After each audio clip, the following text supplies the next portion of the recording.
Making headlines for this week of October 28th. Gaia speaks. Amidst police intimidation and arrests, the animal kingdom brings sign of courage for protesters. Tale of two elections. Upcoming votes in two countries highlight stark differences between elitist power and people power. High noon for banking. EU and the world bracing for bad news in the German and Italian banking sectors. And light at the end of the tunnel. Dangers of current light technologies, but a new technology may bring light to an older idea.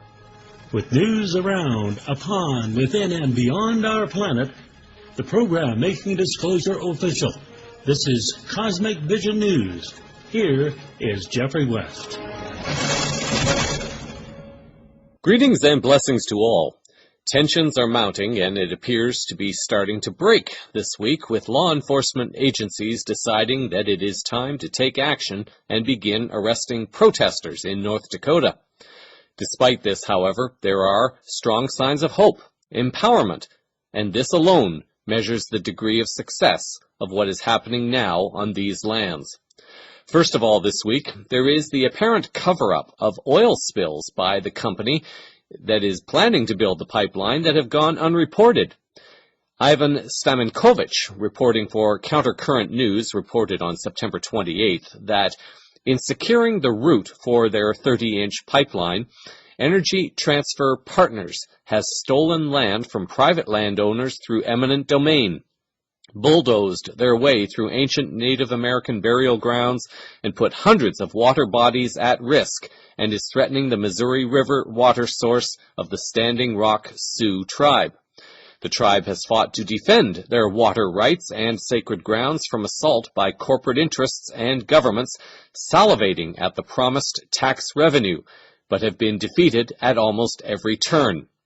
Immense protests of Native Americans and those standing in solidarity have been met with private mercenaries and vicious attack dogs, cops carrying protesters off to jail, and even the National Guard. The article continues. Energy Transfer Partners rationalizes the construction of the Dakota pipeline by saying that pipelines are a safer method of transporting oil than rail cars or trucks. In their frequently asked questions, the company states, underground pipelines are the safest mode of transporting crude oil. Monitored 24 hours a day, 7 days a week, and 365 days a year, including rigorous pipeline integrity planning and maintenance, federal statistics show that underground pipelines transport crude oil more safely than ships, rail, or trucks. In the United States, the U.S. Department of Transportation is responsible for ensuring safety of the design, construction, operation, and maintenance of interstate pipelines. The article notes, however, that this statement is very misleading. Stamenkovich writes the following. This is a dangerously misleading statement. Yes, the frequency of pipeline spills are less than the frequency of rail or truck spills, but pipelines spill more oil. In fact, U.S. pipelines spilled 3 times as much crude oil as trains over an 8-year period, according to the International Energy Agency. Spills are often located in remote regions, in or near sensitive environmental areas and sources of drinking water. They can be more difficult to contain and can leak for longer periods before being contained. RT, also reporting on the story, wrote the following. North Dakota, which ranks second in the U.S. in terms of oil production, endured almost 300 oil spills in under 2 years and yet managed to avoid reporting a single one of them to the public, according to a new report. Documents viewed by the Associated Press indicate that since January of 2012, as many as 750 oil field incidents were recorded in North Dakota.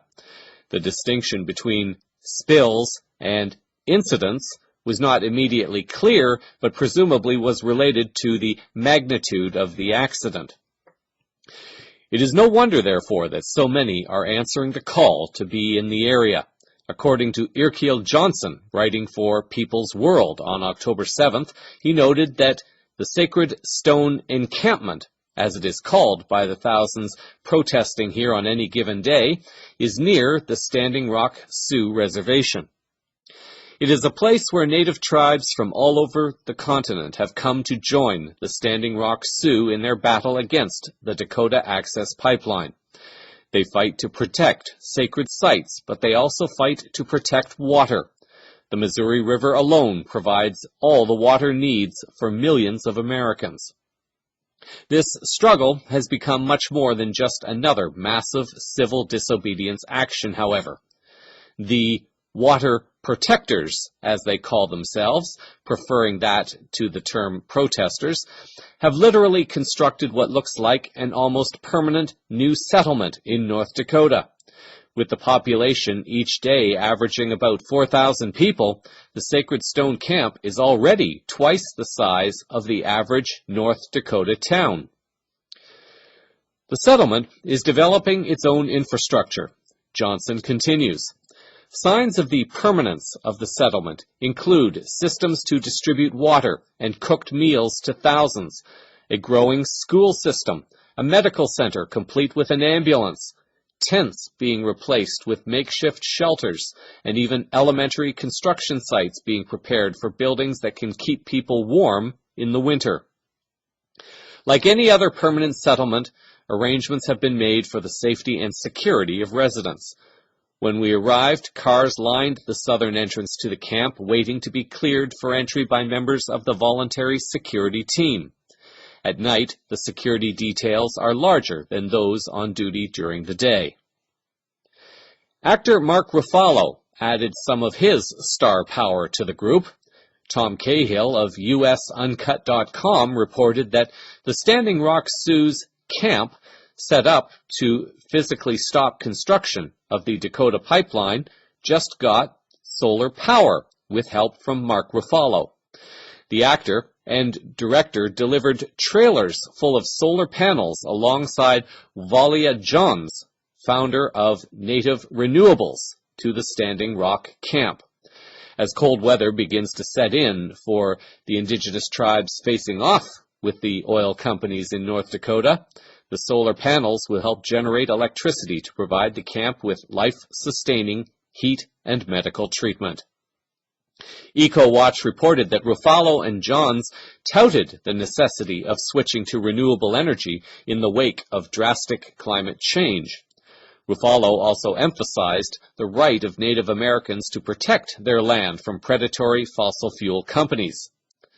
Ruffalo was clear to point out that it was Johns who was providing the equipment, but Ruffalo was there to bring it into the spotlight. According to their homepage, Native Renewables is an indigenous-led organization working to promote low-cost, clean energy solutions for Native American families and communities throughout the U.S. To help accomplish the goals, Native Renewables will partner with developers, federal agencies, tribal governments, utilities, foundations, and investors to deploy solar in the communities that need it the most. Native Renewables' aim is to prove that tribes can own, manage, and provide clean power for themselves, and all which includes a business model that values community benefits and job creation. Currently, Native Renewables is providing pre-development assistance for small solar projects for Navajo community buildings, and eventually would like to support all tribal nations toward 100% renewable energy resources. There is a great need for a Native American-led renewable energy developer that understands tribal sovereignty, land status, and the socio-economic and cultural values of tribal nations. Things became a bit more dark on October 28th, however, as law enforcement agencies began to arrest people. Canada's Globe and Mail reported that protesters burned vehicles and that confrontations with officers was becoming more violent. Another article, appearing on truthdig.com on October 27th, reports the following. Jihan Hafiz, a journalist for The Intercept who was among the arrested, filmed a clip which appeared in the article, which is among the most compelling eye-level footage of the months-long protest in the Dakota issue, which is being led by members of the Standing Rock Sioux tribe and reservation. After a morning of prayer, the protesters were attacked by police forces who used pepper spray and beat protesters with batons, Hafiz wrote. Dozens of officers, backed by military trucks, police vans, machine guns, and non-lethal weapons, violently approached the group without warning. Michelle Zacharias, writing for People's World on October 28th, with information from the Associated Press, reported that police and those present at the protest encampment yesterday say that protesters have been cleared from the northern camp along the Cannonball River near the Standing Rock Reservation. News reports say over 140 people were arrested, and officers used pepper spray against protesters, but no serious injuries were reported. Sarah Jaffe, writing an article that appeared on the Bill Moyers website, quoted Nina Gualinga, one of the protesters who traveled from Ecuador, as saying, "The world needs indigenous people. The statistics say that we are 4% of the world's population, but we are protecting more than 80% of the world's biodiversity." A statement on the violence was released via KFYR-TV in North Dakota by Dave Archambault II, chairman of the Standing Rock Sioux people. Part of the statement reads, "Militarized law enforcement agencies moved in on water protectors with tanks and riot gear today. We continue to pray for peace. We call on the state of North Dakota to oversee the actions of local law enforcement to, first and foremost, ensure everyone's safety. The Department of Justice must send overseers immediately to ensure the protection of First Amendment rights and the safety of thousands here at Standing Rock. The Department of Justice can no longer ignore our requests. If harm comes to any who come here to stand in solidarity with us, it is on their watch. They must step in and hold the state of North Dakota and Morton County accountable for their acts of violence against innocent, prayerful people." We have repeatedly seen a disproportionate response from law enforcement to water protectors' non-violent exercise of their constitutional rights. We also call on the thousands of water protectors who stand in solidarity with us against DAPL to remain in peace and prayer. Any act of violence hurts our cause and is not welcome here. We invite all supporters to join us in prayer that ultimately the right decision, the moral decision, is made to protect our people, our sacred places, our land, and our resources. We won't step down from this fight. As peoples of this earth, we all need water. This is about our water, our rights, and our dignity as human beings. Amidst it all, a sign from the Great Spirit appeared for the people on October 28th. Tom Cahill from U.S. Uncut reported that Native Americans attempting to stop the pipeline just got assistance from a large herd of wild buffalo. It could have been a scene out of the movie Avatar.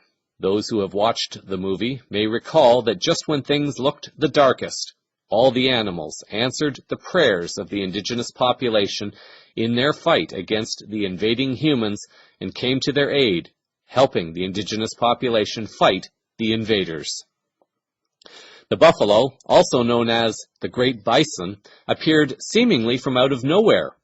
Cahill continues, "Indigenous culture honors American bison, known as Tatanka Oyate, or Buffalo Nation, as a symbol of sacrifice, as the bison give their lives to provide food, shelter, and clothing through the use of their meat and their hides. Native Americans maintain a spiritual tradition with bison, believing that as long as buffalo, a gift from the Great Spirit, roam free, and as long as the herds are bountiful, the sovereignty of indigenous people would remain strong." And in the midst of mass arrests, mace attacks, and beatings from batons, a stampede of bison suddenly appeared near the Standing Rock protest camp.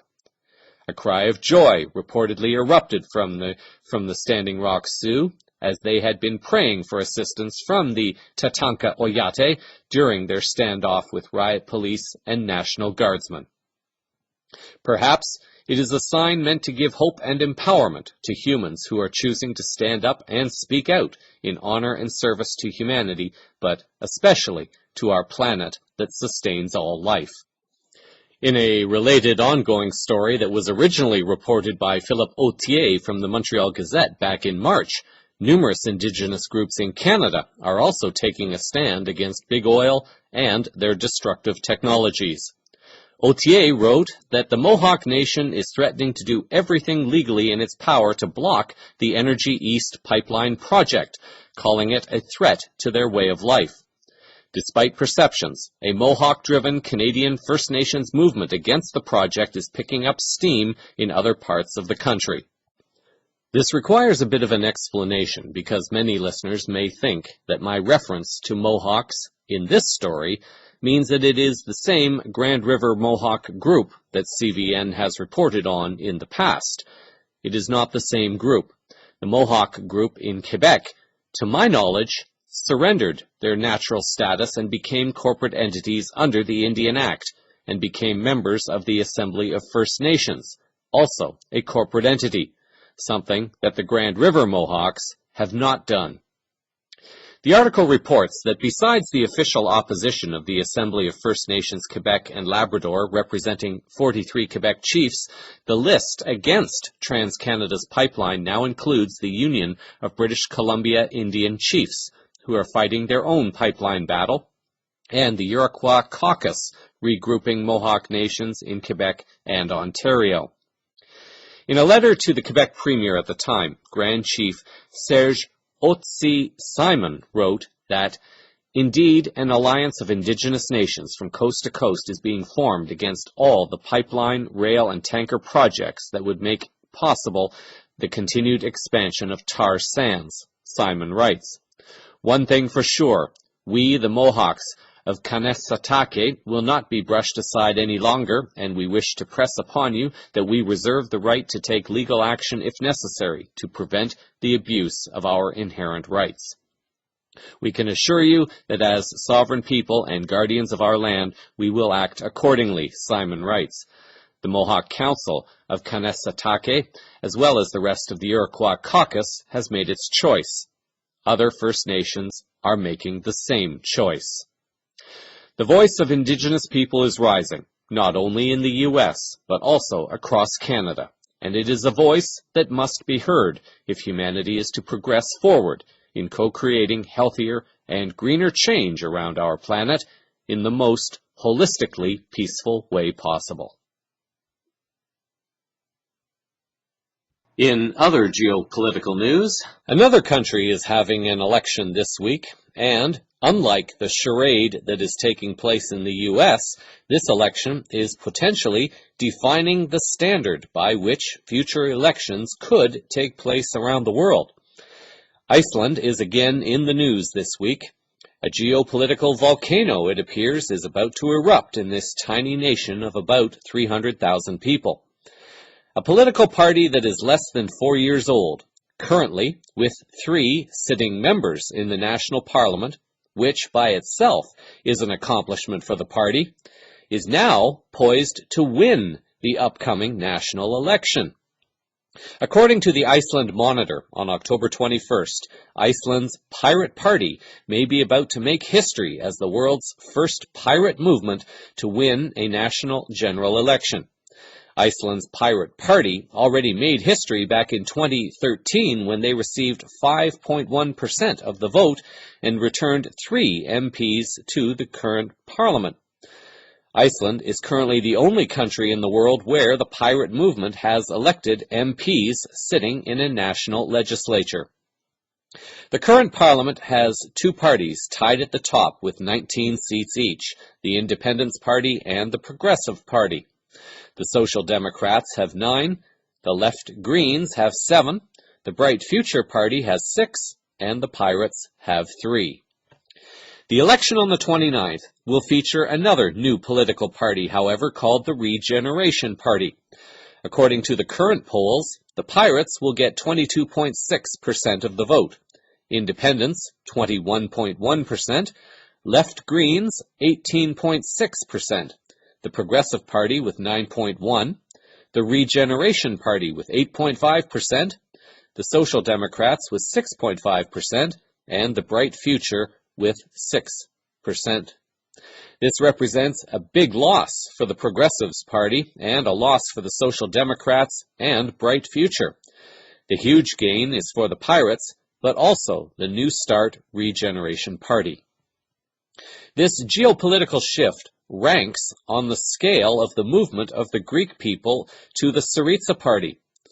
What makes this shift in Iceland, however, more significant is that Iceland already has a history and a record of following through on their actions. As most regular listeners will know, Iceland allowed its big banks to fail in the fallout of the banking crisis of 2008-2009.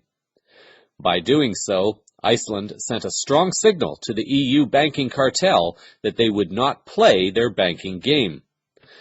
Iceland not only lets big banks fail, but they also arrested bankers as well as politicians.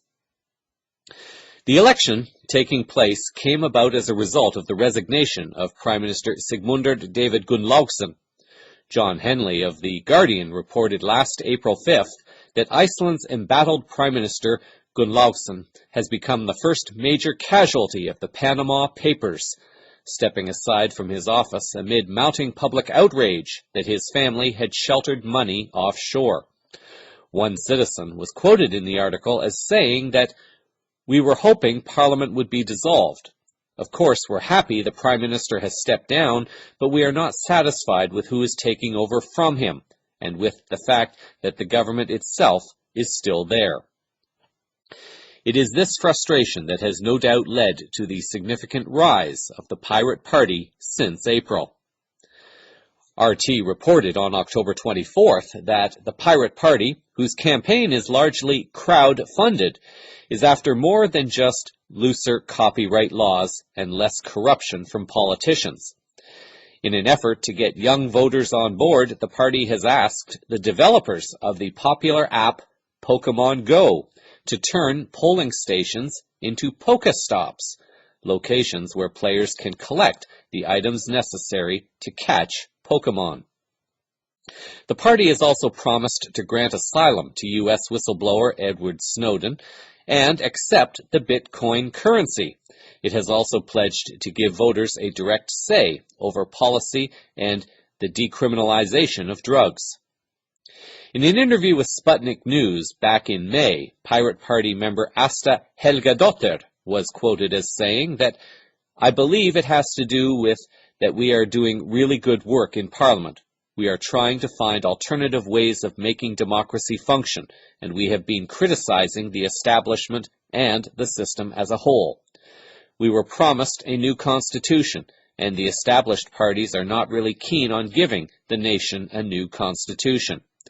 There have been promises that have been broken. People don't feel like they are getting what they voted for. They feel like they have voted for the cat in the sack, and that is what makes people angry and disappointed." The article added that Helgadottir said that the party's insistence on bringing corrupt officials implicated in recent scandals to account has also brought them a steady political following. Griff White, writing for the Washington Post on October 23rd, noted that members of the Pirate Party are a collection of anarchists, hackers, libertarians, and web geeks. It sets policy through online polls and thinks the government should do the same. It wants to make Iceland a Switzerland of bits, free of digital snooping. The Post has also noted that 2016 has been a year of political surprises, with the Brexit vote and the nomination of Trump to the U.S. Republican Party, and a win by the Pirate Party in Iceland would be yet another example. The article writes that a Pirate Party win would offer a vivid illustration of how far Europeans are willing to go in their rejection of the political mainstream, adding to a string of insurgent triumphs emanating from both the far left and the far right. The leader of the Pirate Party, Birgitta Jónsdóttir, and the true pirate believers believe the party as being neither left nor right, but a radical movement that combines the best of both. The article writes that the election here could also be the start of the reboot that Western democracy so desperately needs. Jonsdottir was quoted as saying the following: "People want real changes, and they understand that we have to change the systems. We have to modernize how we make laws." The Post also adds this about the political climate in Iceland. The pirates, part of an international movement of the same name, are not the only ones seizing on the country's discontented political spirit. Several new parties have surged and could well set Iceland's direction for the next 4 years. Outsiders may regard the idea of a government run by pirates as a joke, but the voters think a joke is better than what we have now, said Benedikt Jóhannesson, leader of the Regeneration Party, a party that is even younger than the pirates and has also earned substantial support. Jóhannesson hastens to add that he doesn't see the pirates as a joke. His buttoned-down party is made up of technocrats, academics, and business executives, a far cry from the punk rock hacker spirit of the pirates. Yet, these two seemingly different political parties are talking about the possibility of a coalition leading up to the election on the 29th. According to the Iceland Monitor news website on October 27th, the opposition parties in Iceland met this morning, the 27th, to discuss an anti-government grand alliance if votes are favorable following the elections. They have sent a joint declaration of intent to the media. Today's press statement says that we believe a coalition between these parties offers a clear choice to the current governing parties, a choice that we believe will create new opportunities for Icelandic society. This is an unprecedented step, as Icelandic parties have generally stood for elections alone without committing to any other party, with coalition talks taking place only once the results are in. The discussions were reported to have been initiated by the Pirate Party, following the party's announcement over a week ago that they would not work with either the Progressives nor the Social Democrats. ICE News, in an article also on the 27th, lays out the issues and the system. According to the article, the main issues of these elections are the Constitution, healthcare, tourism, and environmental issues, including topics revolving around energy production and power plants, to name a few. In much the same way this newscast seeks to lay a foundation for how journalism is done in the future, the Pirate Party appears ready to reshape the democratic landscape, and it would appear that they have the political will and fortitude to deliver all that they are claiming to deliver, and that the people are electing them to do. Asta Guðrún Helgadóttir, the 26-year-old pirate member of parliament mentioned earlier, has been quoted as saying that we are not here to gain power, we are here to distribute power. I personally am eager to see how the election turns out and what actions will be undertaken immediately to reflect the evolving mindset of the Icelandic people in trying to change democracy into something honorable, or perhaps create something completely new and different to democracy. Turning to South Africa now, as more countries continue their shift to the growing Eastern Alliance, including Russia and China, South Africa has now formally taken the step to remove itself from what is arguably a corrupt judicial institution, the International Criminal Court, or the ICC, and they have informed the UN of their decision. The events leading up to this decision are linked to an unwillingness by the South African government to enforce an ICC arrest warrant for the president of Sudan, Omar al-Bashir. The ICC alleges that al-Bashir is wanted on charges of genocide and war crimes. Reading between the lines, the longtime listener will likely recognize that charges of this nature against a leader of a poorer nation is likely an attempt to remove a leader who is not playing by the rules of the Western banking cabal. To be fair, I have to admit that I do not know the political situation well enough in Sudan to say what exactly is going on. Given, however, the Western strategy of demonizing leaders who do not play by their rules, I'm leaning more to the belief that if a Western court is seeking to have an African leader arrested, then the African leader is more than likely being set up so a regime change can put a more Western-friendly puppet into place. The article reported that last year, a South African court criticized the government for refusing to arrest Bashir. Mr. Bashir was attending an African Union summit in Johannesburg when the government ignored the ICC request to arrest him. Bashir denies allegations that he committed atrocities in Sudan's troubled Western Darfur region. According to a document signed by South Africa's foreign minister, the Republic of South Africa has found that its obligations with respect to the peaceful resolution of conflicts at times are incompatible with the interpretations given by the ICC. It has been alleged that the ICC is biased against Africa, forcing countries to choose to honor either the ICC or the African Union. The article adds that 9 out of 10 of the ICC's current investigations are in Africa, leading to allegations of bias against African countries. If this first falling domino creates a chain of other nations to bail from the ICC, this might represent the beginning of the end of the world's first permanent war crimes court. And given Western hegemony, war crimes and crimes against humanity, it might be time for a new court to take on the real criminals around the planet. In financial news, an article by Lana Clements of the London Express on October 26th has reported the following. Europe's banking system is facing its day of reckoning amid menacing threats from both Deutsche Bank and Italy's crippled lenders, an investment and risk advisor has warned. The systemic importance of Germany's biggest bank means it could pull down the fragile Eurozone economy, according to founder David Hendler of New York-based Viola Risk Advisors. He said, "We have been warning about the big German banks since last July. Deutsche Bank is scrambling to stay alive, and market forces are beginning to pull it down.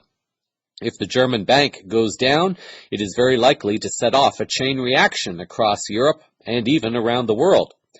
Hendler was quoted as saying that the condition could spread like a wildfire and encircle much of European banking. It's high noon for European banking. The most dangerous European banks have terrible returns on invested capital. Deutsche Bank is the worst offender, with a return on invested capital close to zero. The next day, Siobhan McFadyen, in her London Express article, reported that Germany, Italy, Switzerland, Britain, and France are facing the catastrophic consequences of over-leveraging as Europe's biggest banks prepare to release their latest results over the next 2 days. The article continues. Analysts say the potential for a cataclysmic failure could spread like a wildfire hitting the continent and beyond as the true extent of deep troubles in the international banking sector are revealed. The IMF and German governments have refused to step in to prop up struggling banks, but risk analysts are warning Deutsche Bank, Royal Bank of Scotland, Lloyds, UniCredit, Intesa, San Paolo, and BMPS could all need a state bailout. An article appearing on the Event Chronicle website on October 26th reveals from Jim Willey that the Western central bank franchise system is totally broken, totally insolvent, and totally corrupt. It invites the gold standard return. The entire financial system is built upon a debt-based monetary system. The debt saturation process has run its full course.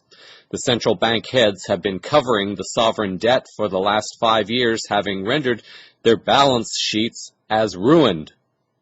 The article offers 4 charts looking at different aspects of the global economy: balance sheet destruction, concentration of central bank assets, dumping of U.S. Treasury bonds in worldwide trend, and evidence of U.S. Treasury bond bubble versus diamonds.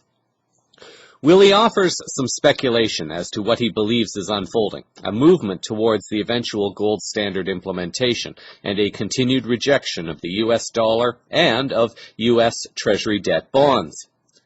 The article quotes Willie as saying that my firm belief is that in Asian banking systems they do not want the U.S. Treasury bills anymore. The banks in Asia are trying to dump them in heavy volume, not accumulate more worthless toilet paper.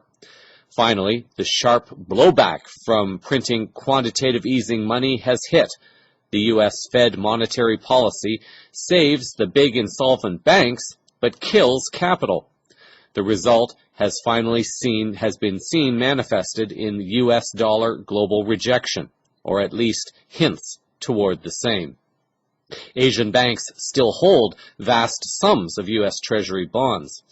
They are not going to announce the rejection, but instead fight behind the walls for better terms of payment, even as they pursue the gold trade note for payment at ports. It is coming. Like daybreak follows the long night. In an interview with Rick Wiles of True News last August, Willie had these insights to offer with regard to the current unfolding events. Jim, the number one question I'm asking, is Western civilization collapsing? Well, I think that is the plan, Rick. It's the Rothschild desire, and I don't think any catastrophic event in Germany has anything to do with the Muslims. I think it has to do with the NATO forces trying to induce Germany into a war, a wider war, a regional war with Russia. The Rothschild bankers do not want any kind of a trade union that includes Russia with Germany and Central Europe. So apart from the Arab human garbage being disseminated along the European and North American lawns, I think it's very clear that the Rothschild central bankers and their minions who are running our governments want a war. It is that simple. They want war. We're not about commerce. The U.S. is not about trade. The U.S. is not about capital investment. The U.S. is about war, destruction, murder of civilians. The biggest war criminal nation in the world right now is the United States. The examples are in Ukraine, Syria, Yemen, and elsewhere. Now, I think this is all about war, Rick, and I've been calling this for the longest time. I said this way back in 05, 06, 07, and 08. In the last stages of the dollar, the defense will be from the military front. We're trying to prevent the Eurasian trade zone from forming in Europe to join with China and Russia. That is a preventive tactic to stop the death of the dollar. I don't think it has anything to do with the Arabs. The Arabs are a sideshow to water down the society and dumb down the genetic pool. That's all part of the 1897 Zionist Directive Conference authored by Pike. Very clear what's going on. I don't subscribe to the World War. I don't subscribe to wider war, regional war, any kind of a war on terrorism. That's nothing but a smokescreen for the U.S.-led narcotics business. So we're in a very late stage here of the dollar, and what I find interesting now regarding the dollar defense is that a lot of things are starting to break in a more visible fashion. We have central bank distress right now. We have sovereign bond problems all over the place, and pretty much the only big buyers for the sovereign bonds are the central banks, and now they're about to expand into corporate bonds because they've been there and they've done that, and they've wrecked the sovereign bond market, so now they're going to wreck the corporate bond markets. It's all breaking, Rick. It's all breaking. It's not just the economies and the corporations that are loaded with debt. We're to the point now where almost all the major sovereign nation debt is in trouble. There aren't sufficient buyers, and they have to keep it down towards 0% in order to finance and service their debt. We're wrecking capital. I mean, I remember studying economics, and they talked about, well, if you have too much inflation on the monetary side, you destroy the economy and you undermine all the capital in your economy. Well, that's exactly what we're doing on a worldwide scale now. China and Russia don't want it, so therefore China and Russia are the enemy. We paint them as the boogeyman. I regard Putin as the cleaner. He went in and cleaned up some of the terrorist element in Syria. He exposed the United States as being behind ISIS along with Israel. At a G20 meeting, he had a PowerPoint presentation that was before the formal meetings, and he exposed the Israeli-Swiss banking connection for ISIS. On a recent episode of The Kaiser Report, Max Kaiser spoke with Dan Collins in Shanghai about this pivot to the east, but also adds the additional information of what the recent events involving the Philippines will mean to U.S. hegemony and the global economy. Most of the U.S. media are following Syria with great interest. They've mostly ignored Yemen, but they've entirely missed what's happening in the Asia region with the pivot region, in particular with the Philippines. The leader of the Philippines was in China for a state visit. What's going on? Well, we're bogged down in the Middle East. Really, the future's being written over here in Asia. As you mentioned, the Asia pivot is a strategy put back by Secretary Clinton and the Obama administration back starting to 2012, where they plan to move 50% of American military assets outside of the U.S. to Asia. And that's really to counter China. The strategy has an economic and a military component. The economic component is the TPP, so that's an Asian trade agreement. Includes the entire Pacific Rim other than the largest economy, which is China. And then the military component, as I mentioned, is the movement of all the military assets.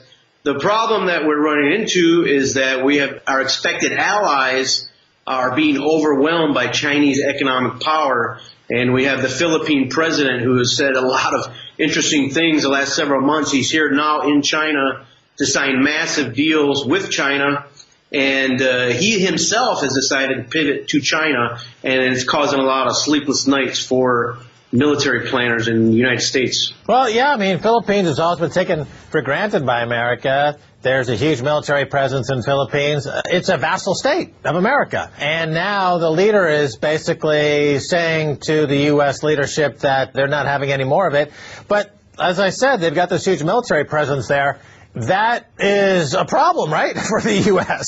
The whole idea behind the military side of the Asian pivot is to contain China at the Straits of Malacca. So if you imagine a map, go down to Vietnam, Malaysia, Singapore, to the east is the Philippines. It was basically try to contain the Straits of Malacca, where you can where half of the world's shipping goes through that strait. The problem is that due to China's economic power, we're losing influence there. This is the end of the Pax Americana. And this is a brilliant move by Duterte. I mean, he knows, the Philippine economy is 18% based off tourism, 20% of its workforce. There's 120 million outbound Chinese tourists last year. Hardly any of them went to Philippines. There's 4 million tourists in the Philippines last year. So if you do the math, he's coming over here saying, hey, I'm going to bring in, I can double my economy with Chinese tourists, and they're going to come over and build high-speed rail, phone companies, industrial plants. We're going to employ our people, and we'll do it from loans with China. The United States no longer has the industrial capacity or the will to do this kind of stuff. I mean, General Electric can only sell you derivatives on Eastern European home market. The U.S. economy has become financialized, and we no longer have the industrial capacity and the know-how to do these kinds of things China is doing all over the world. The evidence is mounting that shows beyond all reasonable doubt that Western leaders, Western pundits, and Western media are not acting in integrity, and in fact continue to do nothing but lie and cover up the new reality that the East is building the paradigm that will render the dysfunctional Western paradigm obsolete. All links will appear in the show summary for this story. The eyes of the business world this past week have been on both Europe and Canada. During the past week, a less publicized free trade deal between Canada and the European Union was on the verge of collapse. thanks to one small region within Belgium. Listeners are likely familiar with the more famous international trading agreements, the Trans-Pacific Partnership, or TPP, the Transatlantic Trade and Investment Partnership, or TTIP, and the Trade-in Services Agreement, or TISA. There is also the Canada-EU Comprehensive Economic Trade Agreement, known as CETA. 7 years of negotiations were expected to come to conclusion this week with the formal signing of the document by Canadian Prime Minister Justin Trudeau in Brussels on October 27th. Thanks to the Belgian Constitution, however, one province in the country was able to become a major thorn in the sides of the EU and Canada. Farmers in the region were adamant that the pending agreement would hurt farming in Belgium while also giving excessive legal power to corporations over national governments. Late afternoon reports on October 27th, however, were beginning to report that a deal had allegedly been reached, and that even though the signing had been delayed, the agreement would still be signed. Mike Blanchfield of the Canadian Press, in an article carried by Global News in Canada, reported on the 27th that national and regional parliaments throughout Europe may get new powers over the controversial investor protection provisions of the free trade deal between Canada and the European Union. The changes are contained in the agreement that was struck Thursday between Belgium and its holdout region of Wallonia, which was heralded as the breakthrough needed to finally allow the lucrative agreement to be signed in the coming days. One has to wonder if the leaders in Wallonia were threatened, bribed, or otherwise forced into accepting the agreement, but those details are not verified at this time. Although the fight with Wallonia may now be over, another may now be starting within Canada. Paul Hellyer, a former politician and outspoken advocate of exposing banker corruption and the existence of our galactic families, has teamed up with constitutional lawyer Rocco Galati to launch a challenge against the Canadian government.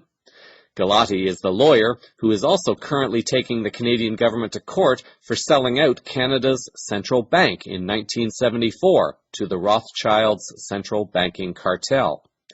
According to an article by both Hellyer and Galati, posted on the Global Research News website on October 24th, Canada's longest-serving member of the Queen's Privy Council, the Honourable Paul Hellyer, along with two co-plaintiffs, Anne Emmett and George Crowell, both prominent members of the Committee on Monetary and Economic Reform, launched a constitutional challenge against the much-maligned Canada-Europe Trade Agreement at the Federal Court of Canada.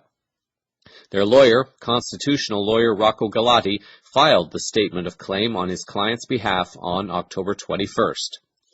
The statement of claim lays out the following. 1. The federal government does not have the constitutional authority to sign, execute, and implement treaties without the express prior authority of Parliament through an Act of Parliament. 2. The vast majority of the CETA articles and their impact encroach on the exclusive provincial spheres of jurisdiction protected by the Division of Powers under the Constitution Act of 1867. 3. The CETA guts and extinguishes the constitutionally protected judiciary in Canada by creating foreign tribunals to determine property and legal issues in Canada without any judicial oversight or jurisdiction of the Canadian courts over the disputes. And 4, various articles of the CETA violate constitutional enshrined rights in the Charter of Rights and Freedoms and overrides charter guarantees that ground Canada's ability to mount public programs on health, education, social services, and public utilities, including the elimination of subsidies, monopolies, and state enterprises for public welfare. In short, the treaty places the rights of private foreign investors over those of the Canadian Constitution and Canadian citizens. In addition to seeking several declarations to clarify the constitutional authority of the executive branch of government to do this, the plaintiffs also seek interim injunctions to prevent the federal government from signing, ratifying, and implementing the CETA. In an article posted on the CBC News website on October 24th by Lee Berthiaume, he quotes Galati as saying that it's ironic that everybody is dumping on the Walloons, referring to the provincial region of Wallonia, Galati said. They have a similar constitution to ours, except they are respecting theirs. So I don't know why they're being criticized for respecting their constitution. The statement of claim gives the federal government 30 days to respond. Sadly, there is a major flaw in the Canadian Constitution. The article reports that the University of Ottawa constitutional law expert Errol Mendez has said it's long been established that the Constitution gives the federal government the power to sign and ratify treaties just as it can deploy troops overseas without parliamentary approval. Given the amount of corruption that has historically been present within all the governments of Canada over many decades, it is perhaps time that someone came forth to challenge this power that has been so greatly abused. While the Western financial journalists and pundits continue to try to demonize Russia and China and tell the world that these countries are dragging the global economy down, more signs keep quietly coming out that suggest the opposite. Of course, one has to be very discerning when listening to a Western financial journalist, because if they say something like Russia and China being responsible for dragging down the Western markets and economy, what they are saying, if you read between the lines, is that Russia and China are working within a new geoeconomic paradigm, one that is isolating the dysfunctional Western paradigm more and more, and that Asian countries are continuing to dump U.S. treasuries at a massive rate, as we heard moments ago, knowing that the U.S. dollar is not likely to exist, at least in its current form, in the coming near future. With all the demonization the Western media has heaped on Russia, and with the sanctions that the U.S. forced upon the country, and with the U.S.'s failed attempt to destroy Russia by lowering the price of oil, it seems that Russia has not only survived, but has also begun to thrive, which is really not much of a surprise. RT reported on October 24th that the outlook from Moody's rating agency for Russia's banking system has been revised to stable from negative due to emerging signs of the country's economic recovery, which will likely benefit its banks. The upgrade reflects Moody's expectation on the evolving bank creditworthiness in Russia over the next 12 to 18 months. A statement from Moody's also indicated that Russian banks are likely to post positive net profitability in 2016 and show a gradual improvement. This information from Moody's would seem to be in conflict, therefore, with information from the Western media and what they are trying to market. Many countries are now reportedly joining the BRICS alliance, the Eurasian alliance of countries, and also the Shanghai Cooperation Organization, or SCO. These countries are helping each other, and they are doing deals that do not involve the US dollar, thus further isolating the currency. Although the West tries to claim that China is suffering, it is impossible to say that when one considers all the investing that China is doing in order to become a major thorn in the side of the Western banking cartel. RT reported on October 24th that Russian tour operator Grand Baikal has made a deal with Chinese investors to create a world-class tourism cluster in Siberia on the shores of the world's deepest lake. In a statement from the tour operator, it was stated that we are planning to build not only up-to-date tourist attractions, but to create an accompanying transport and far-reaching logistic infrastructure around Lake Baikal to attract a significant number of tourists to the region, Grand Baikal said. The article continues, according to the company, an important condition for the project is observing basic ecological standards and environmental laws to protect one of the world's natural wonders. The new tourist hub is expected to be built on the site of a former paper mill in the town of Zabaykalsk. The mill was shut down 3 years ago and was the lake's biggest source of pollution. The initiative may jumpstart social and economic development of the region, according to the statement. Now, this isn't the only initiative in that region that has the potential to create major transformation.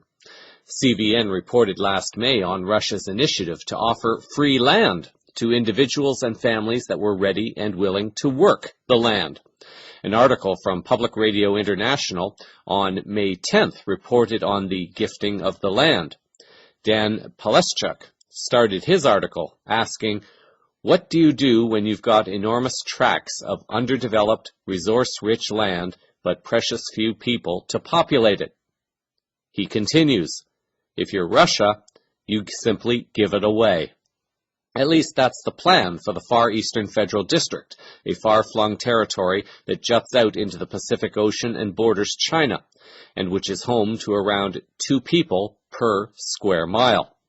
Officials hope the program will rejuvenate a region that researchers estimate has lost nearly 2 million people since the Soviet Union collapsed in 1991. It will allow Russians, especially the youth, to discover in the Far East a real chance for self-realization, said Alexander Galushka, the Minister for Far East Development. Despite occupying roughly 1/3 of Russia, the Far East, with its vast forests, forbidden tundra, and spectacular volcanoes, is now home to only 4% of its population. As the new Silk Road gets developed and as trading infrastructure begins to move across the Eurasian landscape, it is very possible that free land might right now could be situated right within a rebirthing global economic paradigm. And to top it off, there may even be a new resort on the shores of Lake Baikal for the benefit of all. In a general news story, last week CVN reported on a citizen-driven tribunal that would investigate charges of crimes against humanity against the global agrochemical company Monsanto. In the follow-up to this story, EcoWatch reported on October 19th that last weekend, farmers, scientists, and activists from all over the world gathered at the Monsanto Tribunal in The Hague, Netherlands, to present the case against destruction caused by one of the corporate giants that promotes industrial farming. The symbolic Monsanto Tribunal aimed to hold Monsanto to account for its alleged atrocities against humanity and the environment. This event is far from over. It will echo back through the food system as the tribunal's participants bring home lessons, solutions, and renewed hope for change. Some will argue that events such as these are not worth it because any ruling is not bound by law. According to Arnaud Apotheker, a tribunal steering committee member, although this is not legally binding, it is legally sound. The witnesses were presenting real cases to real judges. The lessons from this event can be used in future local battles. The article reports that these testimonies will give people all over the world a well-documented legal brief to be used in lawsuits against other similar corporations. Hans Herren, scientist and president of the Millennium Institute, who was present at the tribunal, was asked if agrochemicals were indeed needed to feed the world. He was quoted as saying that by producing less waste, we can feed 10 million people. We need to make more health per acre, not calories per acre. As CVN has been reporting, the growing of hemp provides that perfect solution. Hemp can not only be used for food, but also for health, and also for countless green industries that can employ a lot of people. Hemp eats up more carbon dioxide than most other plants. It cleans the soil and even helps to regenerate it. Hemp requires less water than other crops, and hemp is also naturally pest resistant, meaning it does not need pesticides nor chemicals. At the same time the tribunal was going on, a people's assembly was also in progress. The article writes the following. Running parallel to the tribunal hearings was a people's assembly where people from around the world discussed solutions to the impacts caused by industrial agriculture. As many of the witnesses pointed out, one of the greatest challenges they face is to make their voices heard. This assembly provided a much-needed forum for communities to come together and find sustainable solutions to common problems. The judges of the tribunal will assess these allegations, examine all evidence put forth, and publish their findings in December. The closing line of the article says it all. These issues aren't limited to farmers and environmentalists. They concern us all. We all have a choice. As citizens and consumers, we can all make decisions to shape the future we want. In a separate but related story, Monsanto appears to have conceded defeat in one smaller battle in Argentina. Sean Adel Tabatabai, in an article on the YourNewsWire.com website, reported on September 4th that Monsanto has announced plans to tear down their multi-million-dollar GMO seed plant in Argentina and leave the country amid huge protests against the agricultural giant. A Monsanto spokesperson downplayed the departure from Argentina, claiming that economic reasons are the only reason they decided to shut down the seed plant. Now, of course, economic reasons, although true from the Monsanto perspective, simply means that Monsanto is bleeding money due to the rebellion against it. The article notes that Monsanto may still be winning the war in Argentina, as they have been present in the country for over 50 years, but it is an empowering step for the people, and this may lead to other battles being won.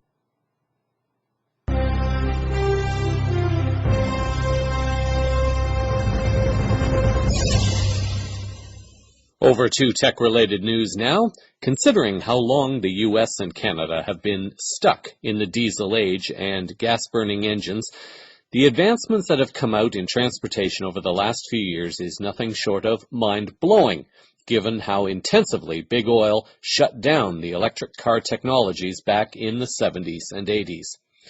Not only are electric cars making a comeback in a big way, but so too now is the self-driving technology that allows vehicles to operate themselves. Wired magazine and numerous other sources have reported on the successful test this past week of Uber working in partnership with its subsidiary company, Otto, to provide a self-driving truck that transported 50,000 cans of beer across the state of Colorado.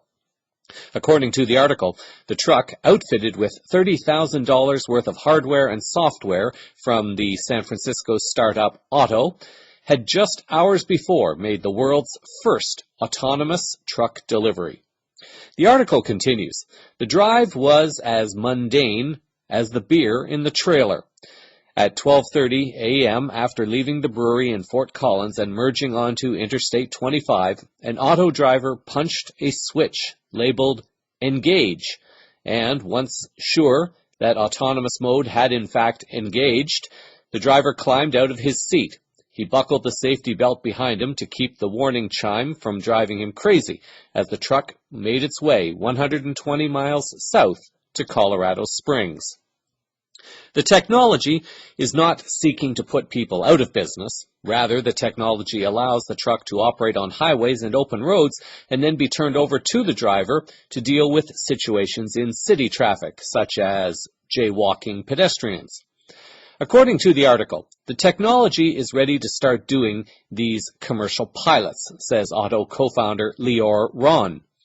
Over the next couple of years, we'll continue to develop the technology so it's actually ready to encounter every condition on the road. Still, Otto is moving quickly. The company launched in January and quickly bought its first truck. By May, it had a working prototype. A fleet of 6 trucks roams Interstates 101 and 280 in the San Francisco Bay Area. Engineers push software tweaks weekly and major updates every month or so. Right now, they're focusing on the basics, smoothing out the acceleration and braking, improving lane control, that sort of thing. Longer-term goals include predicting how other drivers are likely to behave, navigating construction zones, and dealing with hazards like sudden bad weather. The technology functions on any truck that has an automatic transmission. The article notes how beneficial this technology could be to the trucking industry, as there is currently a large shortage of drivers available to move the estimated 70% of U.S. freight that trucks are responsible for shipping. Although the goal of the technology is to eventually offer complete autonomy, getting the technology to succeed in city environments remains the current challenge. Finally, in health-related news, we look at a story that combines both technology, light, and health. As one awakens, one can be literally blown away by all the different ways in which the global cabal seeks to control humanity and manipulate our health. We're told to have UV protection eyewear and use sunscreen to prevent damage from the sun when, in fact, our eyes and bodies need sunlight for our growth and evolution. It is, in fact, the blocking of the sun that is contributing to the increased lack of health in Western societies. The same could be said with lighting for the home. There were the soft incandescent bulbs of the past that were very comfortable, but they put off so much heat that they were deemed to not be very energy efficient. Then, the compact fluorescent lights, or CFLs, were introduced. As it turns out, these bulbs are dangerous in more than one way. Not only are there emergency procedures for when one is exposed to a broken CFL light bulb, but the bulbs apparently emit high levels of ultraviolet radiation. It has been said that long exposure to this blue light is known to cause negative reactions in some, including migraines, headaches, and other conditions such as cancer. An article from the Natural Health 365 website from 2013 commented on the dangers of these lights even back then. The article reported that there are reports from other countries that point to other problems using energy-efficient light bulbs. The latest claims were made by Abraham Haim, a professor of biology at Haifa University in Israel. What he found is that the bluer light that CFLs emitted closely mimicked daylight. This disrupts the body's production of the hormone melatonin more than the older filament bulbs, which give off a yellowed light. His warning is that these bulbs can result in higher breast cancer rates when used late at night. This is precisely when lights are turned on and left on. German scientists claim that several carcinogenic chemicals and toxins are released when these environmentally friendly lights are switched on, including phenol, naphthalene, and styrene. Naphthalene is a volatile white crystalline compound produced by the distillation of coal tar. It is used in mothballs. Styrene is a petroleum byproduct. These, along with mercury, are known to cause cancer. A movement then began towards LED lighting, and CVN reported a growing technology called Li-Fi, or light fidelity, as opposed to the current internet technology called Wi-Fi. Li-Fi is being shown to be a new way of connecting to the internet, and it has the potential to be more secure because light cannot pass through walls. This means that it is much harder to spy on or intercept a signal that one may be using. Yet, sources now may be claiming that LED lights are dangerous. Dr. Alexander Wunsch, a leading photobiologist, did an interview with Dr. Mercola about the dangers of LED lights and called them Trojan horses. Here is a small part of what was offered by Wunsch. I call these LEDs Trojan horses because they appear so practical to us. They appear to have so many advantages. They save energy, they are solid state, so are very robust, for example. So we invited them into our homes, but we are not aware that they have hidden properties which are harmful to our system, harmful to our mental health, harmful to our retinal health, and also harmful to our hormonal health. It is not for me to say whether these lights truly are as dangerous as is being claimed by Dr. Wunsch. I observe that this argument by Wunsch would certainly help the global cabal in discrediting Li-Fi technology, since it functions with LED lights. If these lights could be sufficiently discredited, then people will not switch to Li-Fi technology. Setting aside that argument for a moment, however, let's assume that the LED lighting really does have some dangers to it. What options might be available? According to an article from the Massachusetts Institute of Technology from last January, a technological improvement to the incandescent light bulbs may allow them to make a comeback, and they could be even more efficient than LED lights. According to this article, incandescent bulbs, commercially developed by Thomas Edison, work by heating a thin tungsten wire to temperatures of around 2700 degrees Celsius. That hot wire emits what is known as black body radiation, a very broad spectrum of light that provides a warm look and a faithful rendering of all colors in a scene. But these bulbs have always suffered from one major problem. More than 95% of the energy that goes into them is wasted, most of it as heat. That's why country after country has banned or is phasing out the inefficient technology. Now, researchers at MIT and Purdue University may have found a way to change all that. The article continues. The key is to create a two-stage process, the researchers report. The first stage involves a conventional heated metal filament with all its attendant losses. But instead of allowing the waste heat to dissipate in the form of infrared radiation, secondary structures surrounding the filament capture this radiation and reflect it back to the filament to be reabsorbed and re-emitted as visible light. These structures, a form of photonic crystal, are made of earth-abundant elements and can be made using conventional material deposition technology. That second step makes a dramatic difference in how efficiently the system converts electricity into light. One quantity that characterizes a lighting source is the so-called luminous efficiency, which takes into account the response of the human eye. Whereas the luminous efficiency of conventional incandescent lights is between 2 and 3%, that of fluorescence, including the CFLs, is between 7 and 15%, and that of most commercial LEDs is between 15 and 20%. But the new two-stage incandescents could reach efficiencies as high as 40%, the team says. So, for the awakened peaceful warrior who is seeking to have the privacy of a Li-Fi internet infrastructure, but also have a safer and more natural form of lighting in the room, perhaps the solution is to have a small directional LED light pointing to the computer network while having the new incandescent light bulbs that recycle the heat and turn it into usable light. That is, until the next technology is released. Recently, a new group of whistleblowers have come out into the public, and one could perhaps argue that this group may represent the biggest medical whistleblowing event in history.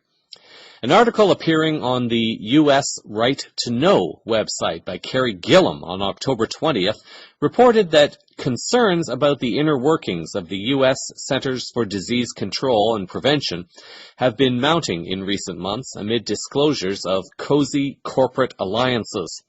Now, a group of more than a dozen senior scientists have reportedly lodged an ethics complaint, alleging the federal agency is being influenced by corporate and political interests in ways that shortchange taxpayers.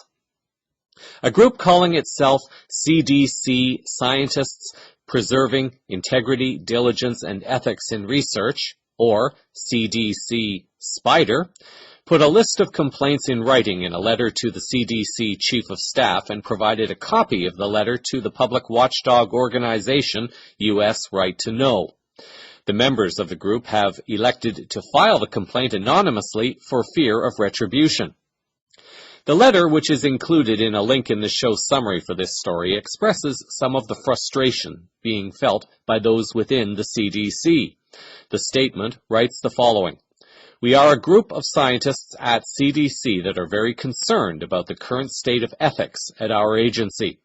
It appears that our mission is being influenced and shaped by outside parties and rogue interests. It seems that our mission and congressional intent for our agency is being circumvented by some of our leaders. What concerns us most is that it is becoming the norm and not the rare exception.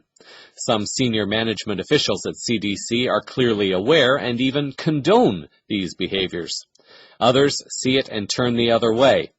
Some staff are intimidated and pressed to do things they know are not right. We have representatives from across the agency that witness these unacceptable behaviors. It occurs at all levels and in all of our respective units. These questionable and unethical practices threaten to undermine our credibility and reputation as a trusted leader in public health. We would like to see high ethical standards and thoughtful, responsible management restored at the CDC." Assuming the story has been reported accurately, it could be argued that this may be the largest medical whistleblowing group in history. More and more souls are starting to come forth, and some are coming forth in groups to stand together in addressing the injustices that one is seeing or that a group is seeking to expose.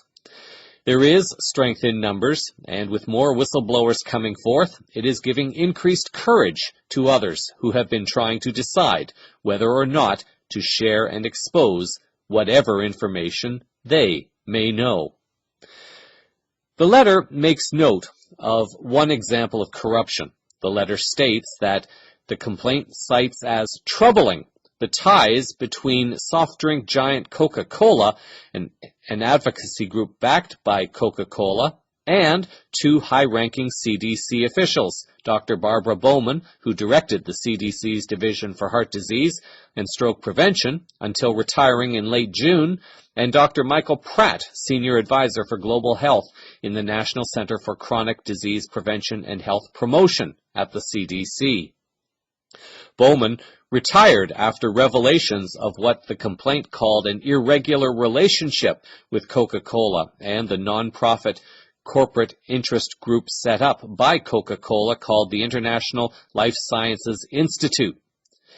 Email communications obtained through the Freedom of Information Act requests by U.S. Right to Know revealed that in her CDC role, Bowman had been communicating regularly with and offering guidance to a leading Coca-Cola advocate seeking to influence World Health authorities on sugar and beverage policy matters.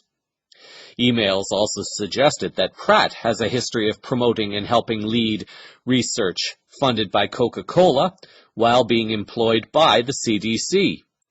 Pratt also has been working closely with the International Life Sciences Institute, which advocates for the agenda of beverage and food industries. Emails obtained through the FOIA showed. Several research papers co-written by Pratt were at least partly funded by Coca-Cola, and Pratt has received industry funding to attend industry-sponsored events and conferences. A second article by Gillum, reporting specifically on the Coca-Cola scandal last August 1st, reported that these alignments are worrisome because they help provide legitimacy to industry-friendly spin, said Andy Bellotti, a dietitian and founder of Dietitians for Professional Integrity. One key message Coca-Cola has been pushing is energy balance. Consumption of sugar-laden foods and beverages is not to blame for obesity and other health problems. A lack of exercise is the primary culprit, the theory goes. There is increasing concern about overweight and obesity worldwide, and while there are many factors involved, the fundamental cause in most cases is an imbalance between calories consumed and calories expended, Coca-Cola states on its website. The soda industry is keen on deflecting the conversation away from the well-documented negative health effects of sugar-sweetened beverages and onto physical activity, said Bellotti. The messaging comes at a time when leading global health authorities are urging a crackdown on the consumption of sugary food and beverages, and some cities are implementing added taxes on sodas to try to discourage consumption. Coca-Cola has been fighting back, in part by providing funding for scientists and organizations who back up the company with research and academic presentations. It is very similar to practices I have observed even within the University for Peace, and they will support individuals and activities that promote the business of peace agenda, while not actively promoting holistic global peace itself. Being a whistleblower is not an easy choice to make, especially when one has a family and debts to consider. There comes a time, however, when enough is enough. The people of Greece have demonstrated this. The people of Iceland have demonstrated this and are continuing to demonstrate this. People in several other southern and eastern European countries, as well as in the Middle East, are beginning to voice their concerns about U.S. and Western hegemony and are standing up to expose its corruption. In this week's final words, what makes you, you? Many people, in trying to interpret that question, will fall back into 3D terms and descriptions to justify reality as one is currently perceiving it. What happens when one is exposed to a new piece of information, and it feels good enough to that individual to be accepted as truth for that individual in that moment of now? The individual experiences oneself slightly differently based on that new truth. The challenge is that everyone, myself included, when exposed to new truths, tend to get excited and they want to share that truth with everyone and have everyone accept what they are saying, writing, or trying to share. As souls become more enlightened, they begin to realize and accept that they cannot force another to accept a truth. In reality, what is accepted as truth in one's life path may not be a needed truth in the world of one who is on a different life path or who has a different soul contract for this incarnation. A loving parent may believe that her or his child has to participate in certain activities, such as sports, because the parent believes that this may be best for the child because it was something they did when they were younger and it was successful for them. The child, however, may not be interested in sports, but is more interested in music, or perhaps something else. An article appearing on the truththeory.com website from January of 2016 looks at the risks of imposing one's beliefs upon another. Luke Miller, the author, writes, "Around 6 years ago I started to meditate. I had a spiritual awakening and life started to look really different." Miller had experienced something that the late Dr. Wayne Dyer had often referred to as being, if you can change the way you look at things, the things you look at change. Miller continues, "It later turned out to be the case that everyone is connected to me the same way everyone is connected to you, that we are all made up of the same stuff, and really we are just one giant organism connected to the same sphere of consciousness. For me to claim my version of reality is the one truth that exists from over 7 billion minds on the planet would be pretty egotistical and naive. The fact is, science could account for everything in the same way a higher power could, or evolution, or the collective consciousness of humanity." Miller adds, "When I started out, I was certain that everyone else needed to meditate, that everyone else needed to jump on the spirituality bandwagon, and if you were not into spirituality, you were in some way less enlightened than I was. But I now know this was my ego getting in the way. Because of this, I alienated myself from friends. My behavior became erratic, and it nearly cost me my relationship with my girlfriend," Miller writes. Something that I learned from this experience is you should never force enlightenment, information, spiritual beliefs, or a way of life on anyone else. The fact is, people need to come to their own conclusions in life.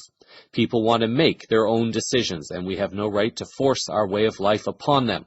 However you dress it up, human beings generally crave acceptance and validation of their decisions. The truth about spirituality is that while it is one of the most connecting things that you can do, it is also one of the most solitary and individual experiences that you sometimes need to face alone. Miller also states that this is why you cannot force your beliefs onto others, because while spirituality is a personal experience for you, it is also a personal experience for others. And if you do convince someone else that it is the right thing for them, they will only be doing it in an attempt to seek your approval. Miller's approach comes in language that is more 3D based.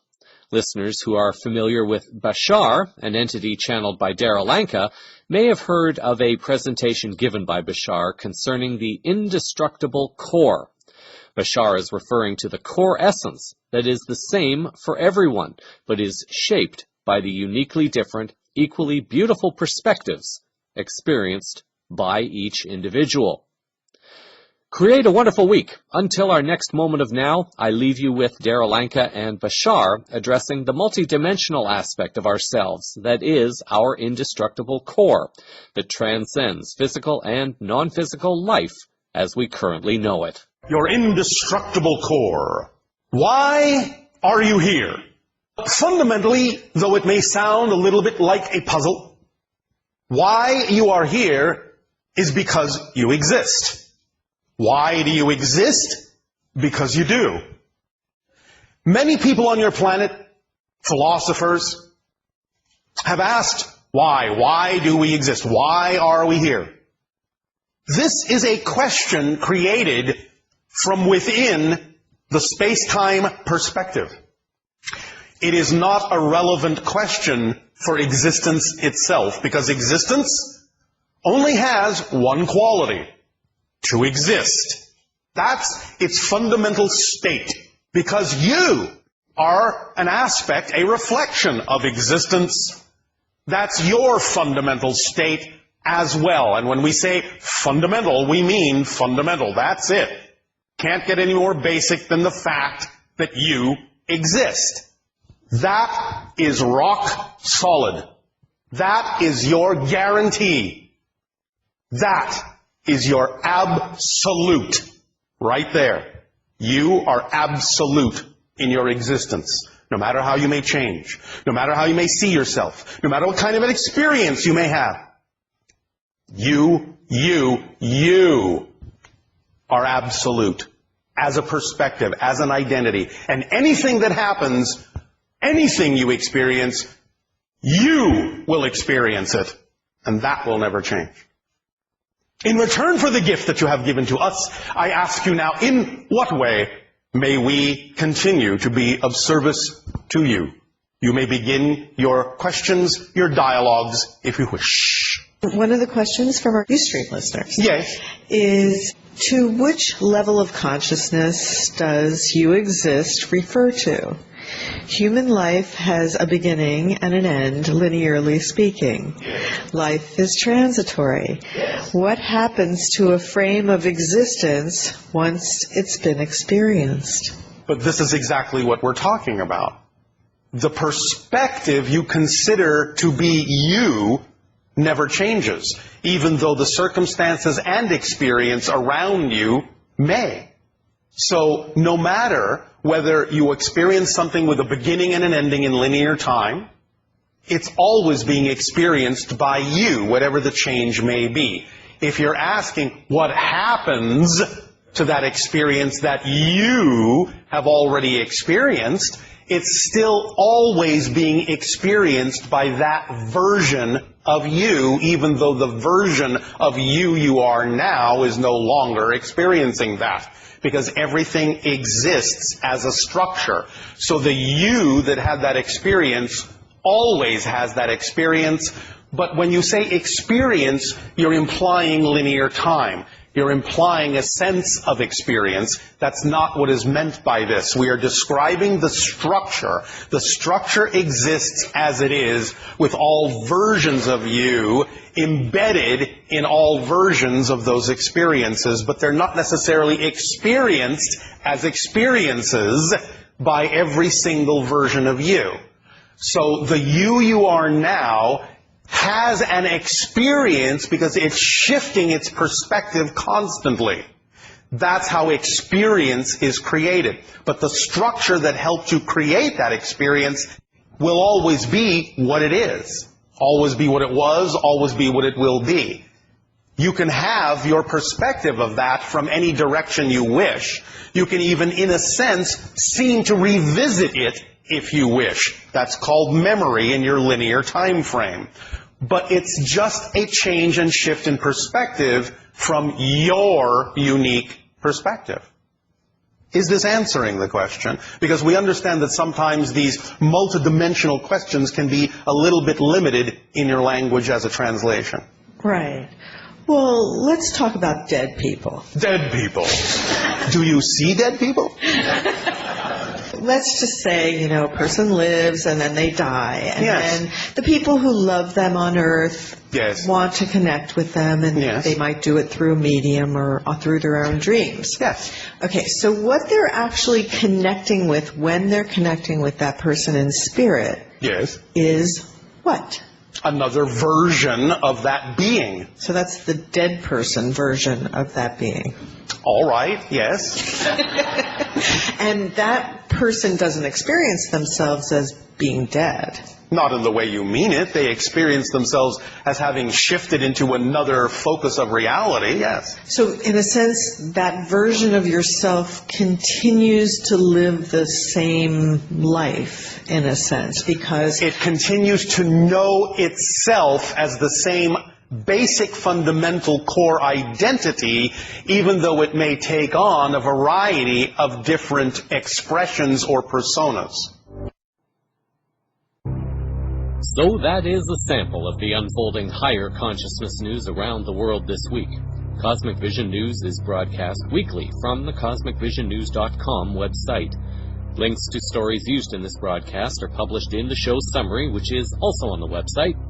CVN can be followed through its Facebook page, Minds page, YouTube channel, as well as on Twitter, Google+, and LinkedIn.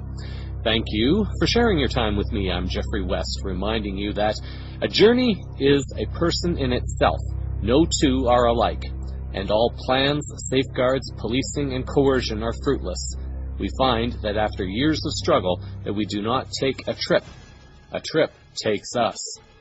Until our next moment of now, stay grounded in love, hold the vision of light and peace in your hearts, and keep your eyes to the skies. Disclosure is unfolding all around you.